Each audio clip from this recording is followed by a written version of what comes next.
Está aqui em nossos estúdios o Fernando Barreto, que é presidente do IMESC. Fernando, bom dia. Bom dia. Bom dia, Fernando. Seja bem-vindo ao Portal da Assembleia. Bom dia. Na reportagem, Fernando, você falava sobre essa questão histórica, né? Um problema que, infelizmente, não é só do Maranhão. Para que o telespectador da TV da Assembleia tenha uma ideia, por que esses problemas dessa ordem acontecem? Onde é que está o começo de tudo? No planejamento, na criação do município? Penso eu que isso é uma questão histórica, né? O acúmulo de alguns erros verificados ao longo do tempo que foram se acumulando e que não houve o cuidado necessário na época, principalmente na época da criação dos municípios, de que se fizesse uma correção das leis existentes. Para vocês terem uma ideia, nós temos aqui no Maranhão, especificamente no Maranhão, nós temos 347 leis para os 217 municípios. Dessas 347 leis, que tem um descritivo dos limites municipais, você encontra vários municípios que têm como limites a picada da Petrobras, quer dizer, que não existe mais, foi desativada na década de 50. Você tem como descritivo a linha do telégrafo, que foi desativada na década de 70.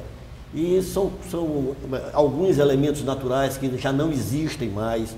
Por exemplo, aqui que nós estamos mais próximos, São Luís, São José de Ribamar, diz que o limite ele começa na cabeceira do rio Jaguarima, passa pela cabeceira do rio Amaro, vai até a Lagoa da Mata. Não existe mais nada disso. Onde é mesmo esse limite? Quer dizer, foi tudo assoreado. Quer dizer, então nós estamos fazendo esse trabalho dentro da técnica mais moderna que existe, com GPS, fazendo georreferenciamento, quer dizer, uma coisa bastante moderna, bastante atual, exatamente no século XXI. Isso nós não avançamos muito, tá?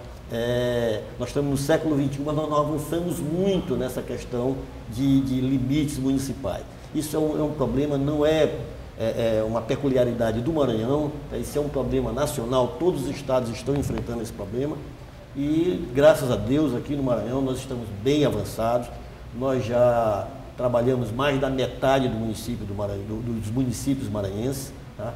Em torno de 56% dos municípios do Maranhão, nós já trabalhamos nesses 2 anos que a gente vem com esse projeto, que a gente manteve esse convênio com o IBGE, que o IBGE passou para o Estado do Maranhão a responsabilidade para gerenciar essas questões de conflitos municipais. Fernando, essa nova cartografia para definir os novos limites, ela encontra uma nova cidade, na verdade, né? Uma nova cidade com novas feições, né? com novas estruturas. No caso de São Luís, por exemplo, né? Que é a nossa realidade mais próxima, da região metropolitana, que a gente tem mais de 30 bairros aí, nessa indefinição se pertence a São José de Ribamar, se pertence a São Luís. Quem perde mais é o cidadão, porque ele fica esperando por uma política e não sabe de onde é que vem a execução dessa política? Isso. Um dos objetivos da resolução desse problema passa, na minha avaliação, primordialmente, por restabelecer a cidadania a uma série de maranhenses, uma série de brasileiros que não sabem a quem reivindicar direitos. Tá? Você tem aqui, por exemplo, Cidade Olímpica aqui em São Luís, pertence a São Luís, São José de Ribamar, Parque Vitória, Vila Luizão, enfim, são dezenas de bairros. Tá?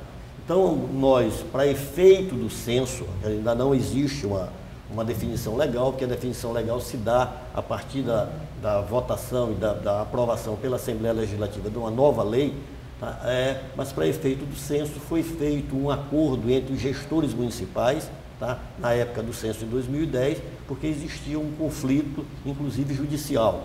São José de Ribamar tinha entrado na Justiça Federal desde 2007, arguindo que a população de São José de Ribamar era mais do que 135 mil habitantes, que é o que dava o IBGE. Então, o São José de Ribamar arguía judicialmente que ele já tinha mais do que 143 mil habitantes, por conta de que não foi considerada uma série de bairros que pertencem a São José de Ribamar no levantamento anterior. Com esse argumento, eles conseguiram ganhar liminarmente na Justiça Federal e vinha desde 2007, 2008, sem ser julgado o mérito. Com a realização do censo 2010, quer dizer, acabou o mérito da questão, porque São José de Ribamar passou a ter 163 mil habitantes com o censo de 2010. Tá? E São Luís tinha o objetivo de ter 1 milhão de habitantes, teve mais de 1 milhão. Então foi um acordo que foi feito, não segmentando bairros. E o que a gente levou em consideração? Levou em consideração como a população se sentia de São Luís, de São José de Ribamar. A questão da identidade, né? Questão de identidade, isso, com quem a população mais se identificava. E também levamos em consideração não seccionar bairros e qual o município que dava assistência àqueles bairros. Tá? Então, por exemplo, Cidade Olímpica. Cidade Olímpica, São José de Ribamar não dava assistência. São Luís tinha algumas coisas, coleta de lixo, alguns serviços. Então, Cidade Olímpica ficou para São Luís. Parque Vitória, São José de Ribamar dava assistência, São Luís não ficou. Então fizemos uma divisão de acordo com os interesses dos municípios e levando em consideração fundamentalmente quem prestava efetiva assistência àquela comunidade. Porque uma injustiça muito grande que existe na grande parte dos municípios, que tem conflitos municipais, é que muitas vezes o município dá assistência para determinada população e o outro município vizinho, que territorialmente se considera o dono, é quem recebe o dinheiro dessa população. Porque hoje todos os repasses constitucionais são derivados de população. É importante ressaltar isso, né? Perder território significa perder recurso, perder fundo de participação. Isso. E depois dessa intervenção, ainda hoje há cobrança dupla de IPTU, por exemplo, só para ficar num imposto apenas de Ribamar e São Luís? Eu não tenho conhecimento. Eu acho que, porque inclusive as gestões municipais, tanto de São Luís como de Sede de Ribamar, têm respeitado esse acordo e estão trabalhando dentro do limite definido desse acordo. Que até então era um problema. Era um problema muito sério. Se confundia muito nessas áreas limítrofes a quem pertencia determinados serviços. Agora a coisa ficou bastante clara, porque tanto a administração de São Luís quanto de São José de Ribamar tem obedecido, tem seguido realmente os limites determinados por esse acordo que foi avalizado pelo IMESC e pelo IBGE. Qual é a grande dificuldade na hora de fazer essa nova leitura cartográfica desses limites? Qual é a grande dificuldade que o IMESC tem encontrado, os técnicos? Olha, há uma dificuldade maior às vezes, o não entendimento de alguns gestores municipais. Tá? É exatamente por isso. Quer dizer, ninguém quer perder receita e muitas vezes o gestor, mesmo tendo consciência de que ele não tem como dar assistência a determinada população, eu vou citar um exemplo aqui, por exemplo, Barra do Corda, Grajaú. Barra do Corda, Grajaú tinham alguns povoados, vários povoados, que pertenciam legalmente ao município de Barra do Corda, mas quem dava assistência era Grajaú. Grajaú tinha escola, Grajaú tinha posto de saúde, Grajaú tinha estrada vicinal, porque não tinha como a prefeitura de Barra do Corda dar assistência à população, porque essa área desses povoados, eles eram cortados por 3 reservas indígenas. Para Barra do Corda dar assistência a esse povoado, da sede de Barra do Corda para lá, era em torno de 200 quilômetros. Quer dizer, não tinha como dar assistência. E ficava bem próximo da sede de Grajaú. E Grajaú, historicamente, vinha dando assistência a essa população, mas quem recebia os recursos provenientes do Fundo de Participação, em função dessa população, era Barra do Corda. Conseguimos uma discussão em Barra do Corda, em Grajaú, aqui, quer dizer, um negócio... Esse trabalho, quer dizer, além do trabalho eminentemente técnico, ele também tem uma conotação política muito forte. A gente tem que levar no convencimento, tá, dos gestores municipais, dos vereadores, das populações locais. E, felizmente, nesse caso, o prefeito Nenzinho de Barra do Corda abriu mão dessa população e depois fez questão, inicialmente ele resistiu, depois ele fez questão de fazer uma solenidade em Barra do Corda para selar esse acordo. A metodologia que cada estado está aplicando para redefinir essas divisas, esses limites, essa é uma outra questão, quer dizer, há uma unificação dessa metodologia hoje? Não, foi o que nos pediu o IBGE.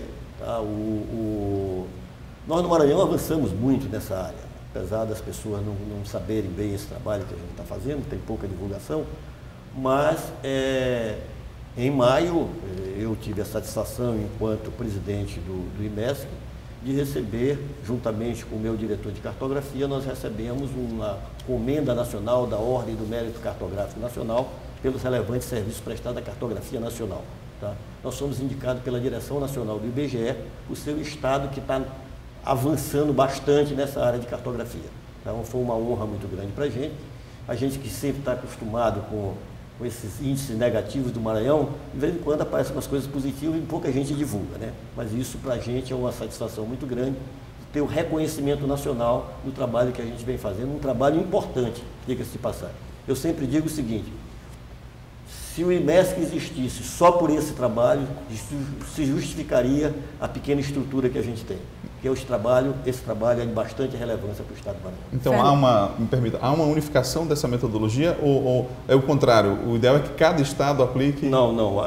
O objetivo desse encontro que a gente realiza hoje, a gente está sediando esse encontro nacional, Conferência Nacional sobre Redefinição Territorial, é exatamente que a gente afine uma metodologia única para o país inteiro. Tá? Então a gente vai apresentar o que a gente está fazendo aqui, os outros estados vão apresentar e a gente vai tirar no final uma metodologia que vai ser mais ou menos uniforme a nível nacional. Um outro objetivo desse encontro é também encaminhar uma carta que a gente está denominando de Carta de São Luís, porque a gente está reunindo todos os atores nacionais dessa questão. É o IBGE Nacional, com sua diretoria de geociências presente aqui nesse momento, com mais quatro outros técnicos de chefias intermediárias do IBGE Nacional, a presidência da Sociedade Brasileira de Cartografia, a presidência do Conselho Nacional de Cartografia, que está junto com a gente aqui com outros estados, que a gente deve sair com uma carta de São Luís reivindicando o Congresso Nacional a legalização, tá, dessa questão, porque existem algumas pendências do ponto de vista jurídico, não tem consistência jurídica o trabalho que a gente está fazendo, muitas vezes ele barra numa questão por conta da emenda constitucional número 15, tá, que proíbe você mexer em territórios, tá, teria que haver plebiscito, etc. Mas a gente está discutindo essa questão e devemos encaminhar essa carta que pensamos nós, que vai ter um peso no Congresso Nacional, porque são os atores que mexem com isso. São os estados, tá? E são as representações maiores da cartografia nacional que estão fazendo essas reivindicações junto ao Congresso Nacional. Muito obrigada pela sua entrevista aqui no Portal da Semana. Eu que agradeço, estou à disposição. Obrigado, Fernando.